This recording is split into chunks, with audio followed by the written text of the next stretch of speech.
Saudara-saudari yang terkasih, selamat pagi, berkah dalam. Sudahkah kita memberi senyum hari ini? Jumat 18 November 2022. Salam sukacita dan salam sehat untuk kita semua. Kita awali permenungan kita hari ini dengan tanda kemenangan Kristus. Dalam nama Bapa dan Putra dan Roh Kudus. Amin. Permenungan kita diambil dari Injil Lukas bab 19 ayat 45 sampai 48. Lalu Yesus masuk ke bait Allah dan mulailah ia mengusir semua pedagang di situ. Katanya kepada mereka, "Ada tertulis, rumahku adalah rumah doa, tetapi kamu menjadikannya sarang penyamun." Tiap-tiap hari ia mengajar di dalam bait Allah. Imam-imam kepala dan ahli-ahli Taurat serta orang-orang terkemuka dari bangsa Israel berusaha untuk membinasakan dia. Tetapi mereka tidak tahu bagaimana harus melakukannya, sebab seluruh rakyat terpikat kepadanya dan ingin mendengarkan dia. Saudaraku yang terkasih, Injil Lukas hari ini menyampaikan pesan Yesus tentang bait Allah. Yesus ingin menegaskan bait Allah sebagai tempat doa, bukan sarang penyamun.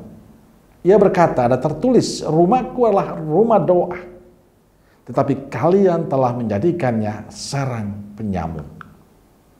Maka Yesus marah, karena bait Allah bukan menjadi tempat berdoa lagi, tapi tempat komersial.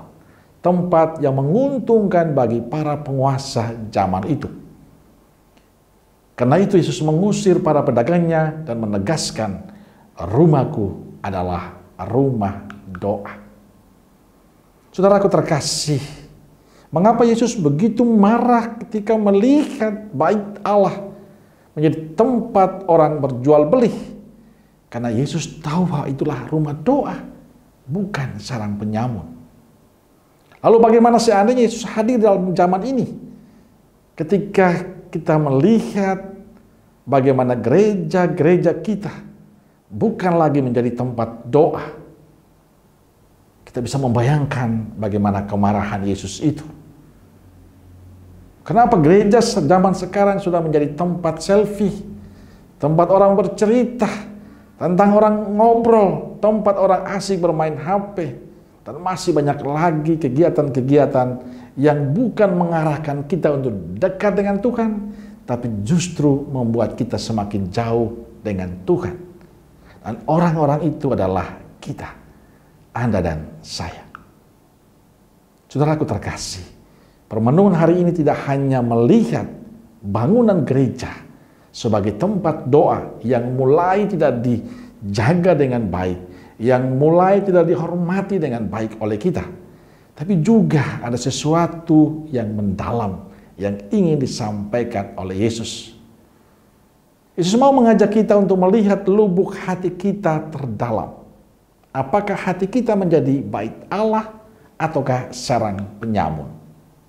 Mungkin Yesus akan lebih marah melihat bait Allahnya, melihat hati kita yang sudah dikuasai oleh dosa, yang sudah membuat kita jauh dari Tuhan.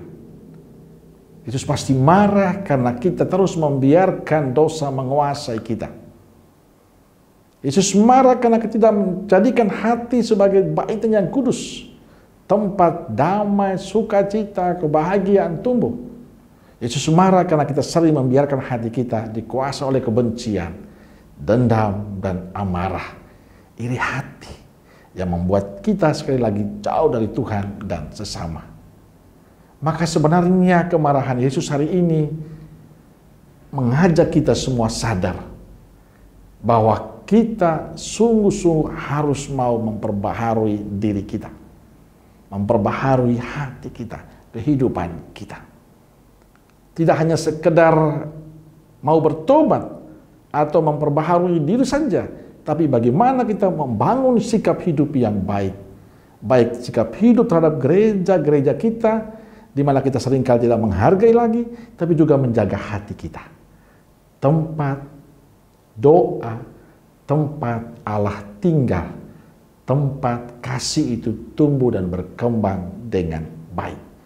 Maka saudaraku yang terkasih, supaya Yesus tidak marah, maka yang kita bangun adalah jadilah hati kita, hidup kita, tempat di mana Allah tinggal, penuh kedamaian, penuh sukacita, supaya kita mampu memancarkan wajah kasih Allah itu kepada sesama yang lain.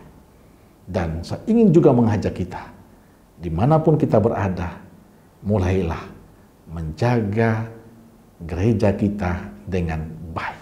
Saat kita berada dalam gereja, bangunlah sikap doa, bangunlah sikap menghormati, bangunlah sikap untuk selalu menciptakan suasana di mana orang bisa merasakan kehadiran Tuhan dalam gedung gerejanya, tapi juga dalam kehadiran kita setiap hari. Amin. Semoga Allah yang Maha Kasih memberkati saudaraku sekalian, Bapa, Putra, dan Roh Kudus. Amin. Keluarga Kudus Nazaret, doakanlah kami. Amin. Berkah dalam.